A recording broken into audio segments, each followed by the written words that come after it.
Hey guys, Richard at reefs.com, and we're on the show floor of Magna Aquatic Expo in Georgia 2022, and I'm here with my good friend Robert. How you doing?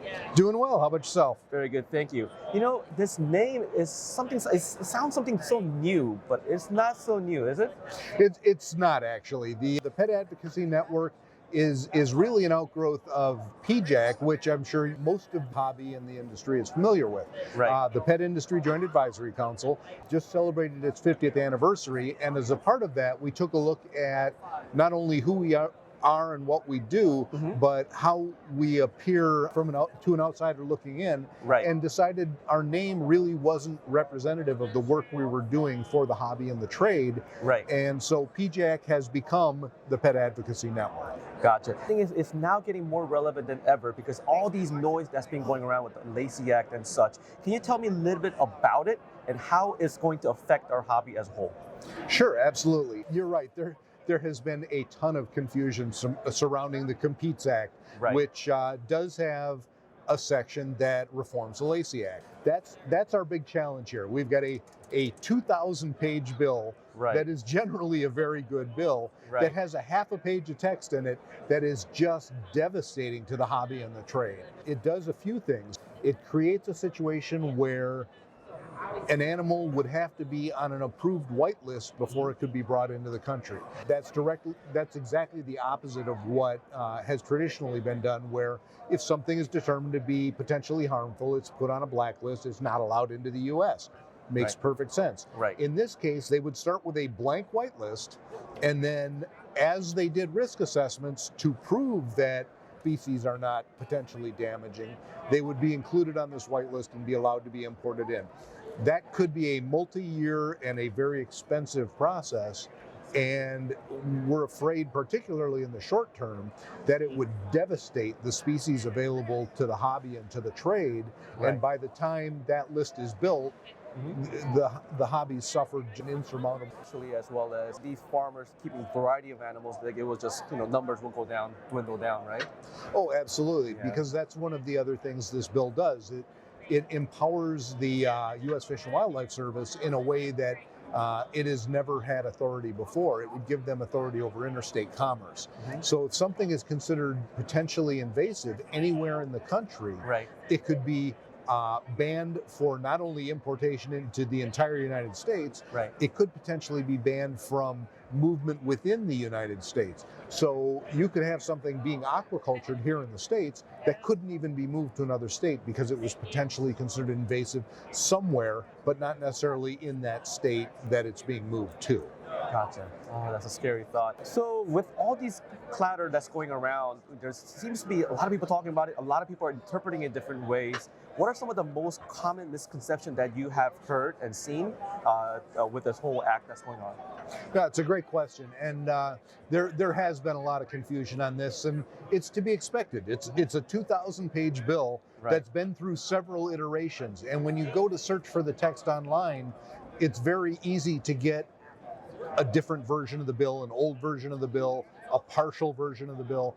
So the biggest misconception that's been out there has been that this language is no longer in the bill.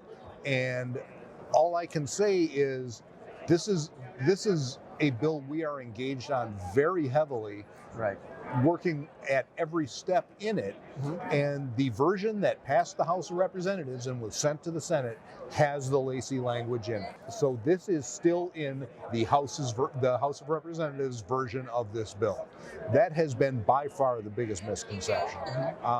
Another big challenge we've faced is an impression or a feeling that this language isn't going anywhere anyway. And that is just not the case. This is a situation where not only has this language passed the House of Representatives, this is not the first time we've seen this language. Right. It is not a Democrat versus Republican, red versus blue, right versus left issue. Right. This language has a few champions, and in this case, those champions are in both parties and very powerful people in both parties. Right. So it is something that we have to address the specifics of the language, not the political leanings of whoever happens to be promoting it. We saw this in Senator Marco Rubio's bill. Senate Bill 626 has got this exact language in it. Right. But the Speaker of the House, Representative Nancy Pelosi, has also put language like this into last year's Budget Reconciliation Act that we got removed.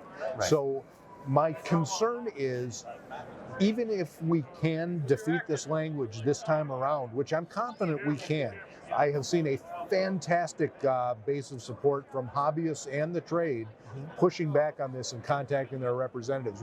We just using our system have sent over 17,000 letters for people to the House and the Senate. Yeah. The problem is, since powerful people want this, we are going to see this language again. So it becomes a matter of, how do I notify the hobby and the trade quickly, get them fired up again without sounding like the boy who cried wolf? Because I don't want people thinking I'm just screaming about this because it gathers attention. I'm screaming about this because this would devastate our hobby. So what can we do as a public or people in the hobby that really cares about these animals and our industry? What can we do to help? Well, first and easiest is absolutely contact your senator, your representative. Right. It's really easy to do. We have a system on our site. Just go to petadvocacy.org and you will see directions on how to send a letter to your representative or your senator. We've got a letter pre-written for you. You can change as much as you like. You can add as much as you like. You put in your address. It makes sure that it goes to your congressman, your senators. Right. So it goes to the people you vote for, the people who care about your opinion. Now, we're at a stage right now with this process where the next thing that'll happen is the Senate and the House of Representatives will go to a conference committee on this. They will, each side will designate a half dozen or so people to be a part of this conference committee. And they'll sit down together and look at the two different versions of the bill and try and come to common language that can pass both chambers. As soon as they designate who those conferees are going to be, we will reach out to our entire membership again, letting people know it's time to write another letter. Right. And then those letters, regardless of where you live in the U.S., will be directed to those conferees. So the people that are actually sitting down to discuss the differences know what your concerns are.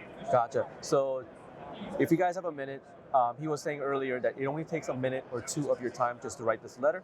Please join the mailing list, and so that you are on top of everything that's going around, and then protect the hobby that you love and that you treasure, and so that we can enjoy it as well as our children and for future generations.